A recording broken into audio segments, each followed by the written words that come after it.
Role of civil services in democracy, है ना, यही है ना।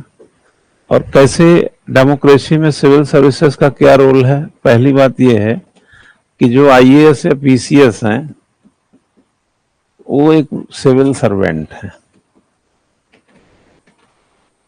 ये स्टेट पर इम्प्लीमेंट होता है, ये सेंट्रल लेवल पे है, बट ये मिल के काम करते हैं, ठीक है ना। तो अगर हम इस पैरामीटर पे देखेंगे तो रोल कैसे इनका डेमोक्रेसी में कैसा है। एक तो डेमोक्रेसी जो है, जो डेमोक्रेसी है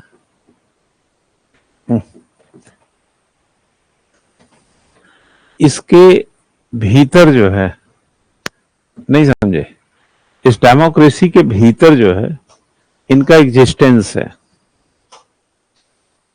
अगर डेमोक्रेसी नहीं है ये तो इनका एग्जिस्टेंस भी नहीं है। हालांकि जो ऑटोक्रेसी है वहां भी ब्यूरोक्रेसी हो सकती है ना। लेकिन हम चूंकि लोकतांत्रिक देश में हैं तो हम इनकी भूमिका को, इनके रोल को डेमोक्रेसी में देखेंगे, ऑटोक्रेसी में नहीं देखेंगे। ऐसे तो उसके यहां भी होगा, किम जोंग उन के यहां भी,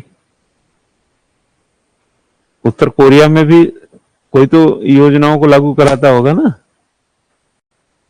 कुछ तो होता ही होगा। गरीबी दूर की जा रही होगी, शिक्षा बांटी जा रही होगी, वहां भी नालियां बनती होंगी, तो वो बनवाने वाला, जो इम्प्लीमेंट कराने वाला, वो एडमिनिस्ट्रेटर है ना। लेकिन हमारे यहाँ जो एग्जिस्टेंस है डेमोक्रेसी का, वो किसके साथ है? एग्जिस्टेंस सिविल सर्विसेज का हमको इसके हिसाब से लेना है। ठीक, जैसे हर माँ बाप अलग हैं तो उनके बच्चे भी अलग होते हैं। तो कोई बच्चा है, उसका एग्जिस्टेंस किससे है? जाहिर है उसके मदर फादर से है। तो एक प्रकार से कह सकते हैं कि democracy is the mother of India. एक प्रकार से भारत को, भारत माता की जो एक प्रकार से तत्व है वह डेमोक्रेसी में है। अगर यही ऑटोक्रेसी, जैसे ही मोदी जी यहां वहां करने लगते हैं, लोगों को बेचैनी होने लगती है ना। जैसे देखे होंगे कि घर में जब सब कुछ सही रहता है तो खाने में भी आनंद है, रहने में भी आनंद है, बात करने में भी आनंद है। लेकिन कोई चीज का गड़बड़ होता है, उसमें कोई ऑटोक्रेसी कल्चर का जाता है, दंड देने की ओर हो जाता है, तो वो विधा देर तक नहीं चल सकती, रोज दंड ही पा रहे हैं आप। इसलिए जिस व्यवस्थाओं में सिविल सर्विसेज के वैल्यूज जो हैं, लोकतंत्र में लोक सेवा जो मूल्य है, सिविल सेवा जो मूल्य है, वो क्या होना चाहिए? डेमोक्रेटिक होना चाहिए। मूल्य का मतलब यहाँ पसंद नापसंद है। उसको नापसंद भ्रष्टाचार करना चाहिए, अब पसंद करना चाहिए भ्रष्टाचार लेस या सत्यनिष्ठ। और अगर वो सिविल सर्विसेज के मोटिव से, उस नजरिए से आप देखें तो उसकी वैल्यूज क्या हैं? भाई जैसे आप हैं, आपका क्या वैल्यू है? जैसे कहा जाए आपका घर में आपकी क्या भूमिका है, यही तो पूछ रहा है कि लोकतंत्र में सिविल सर्विसेज की क्या भूमिका है, यही तो विषय है। तो जैसे घर में आपका क्या रोल है? निठल्ले हैं, 1 किलो खाते हैं, करते कुछ नहीं है, घर वालों को परेशान करते हैं। हाँ, अगर इस तरीके का रवैया है तो आपके रहने नहीं रहने से उनको क्या फर्क पड़ रहा है? बल्कि एक नुकसान ही हो रहा है।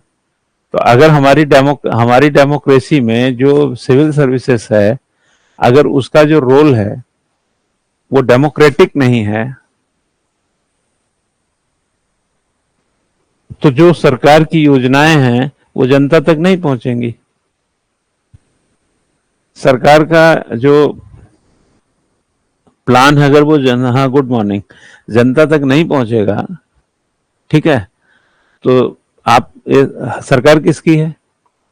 जनता की। और जनता तक ही ब्यूरोक्रेट अगर योजना को नहीं पहुंचाएगा तो इसका मतलब वो डेमोक्रेटिक वैल्यू का नहीं है। तो फिर लोकतंत्र में उसकी भूमिका सस्पेक्टेड हो जाएगी ना। क्यों? अगर डेमोक्रेसी में उसकी भूमिका सस्पेक्टेड हुई और उसको हमने तिरछी नजर से देखना शुरू किया, या डोमिनेट करता हो, एनार्की फैलाता हो, गुंडागर्दी करता हो, पावर का रौब जमाता हो, एग्जीक्यूशन ना करता हो, बस पॉलिसी को एग्जीक्यूट ना करता हो, फिर दिक्कतें बढ़ जाएंगी ना। तो इससे क्या हो जाएगा, जो मोटिव है वो नहीं मिलेगा। जनता का सरकार हमने बनाया था जनता को एम्पावर्ड करने के लिए,